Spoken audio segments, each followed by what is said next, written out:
Having grown up on a farm, when somebody came to the front door, that was an indication they had no idea who you were. And so we didn't come into this process through the front door, we came through the back door. We were thinking about the opportunity to create independence for our kids from having to care for us as we aged.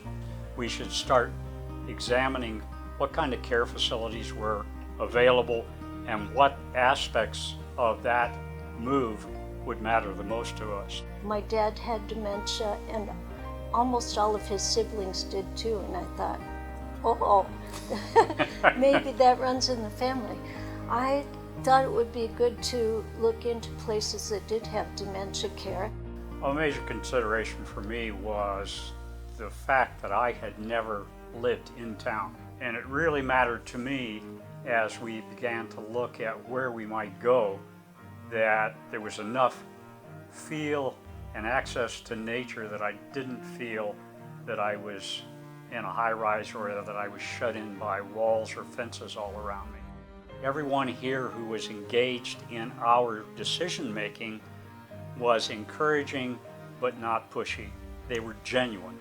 Yep. And that sense of trust developed with the genuineness with which we were approached. The human touch here all feels really peaceful, comfortable, yet exciting. And we live in a really good neighborhood. The village is divided into neighborhood, they call them areas.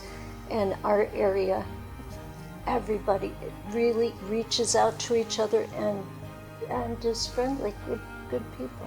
I really have enjoyed the ability to continue to do some very basic maintenance items, the stuff that is pretty small scale.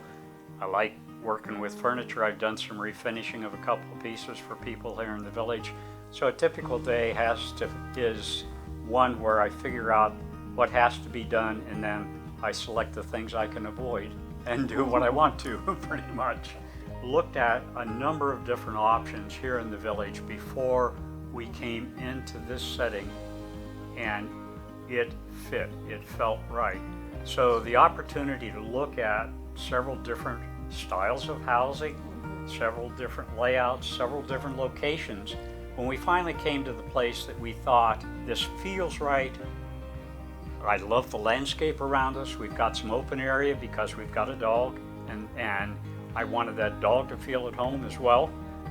Those pieces became more evident as we lived here, that having the opportunity to do the things that allowed us to walk the dog, allowed us to meet the neighbors, allowed us to just in general feel secure, but also not feel closed in. We've met neighbors that we hadn't met before, and one of them just recently moved into continuing care at Quail Run. That's been a wonderful relationship that emerged in the midst of COVID that allowed us to create continuation, not just in our own minds about how we might adapt to living in the village long term, but also to expand our appreciation of the range of age and capability of people who are here and how they continue to engage.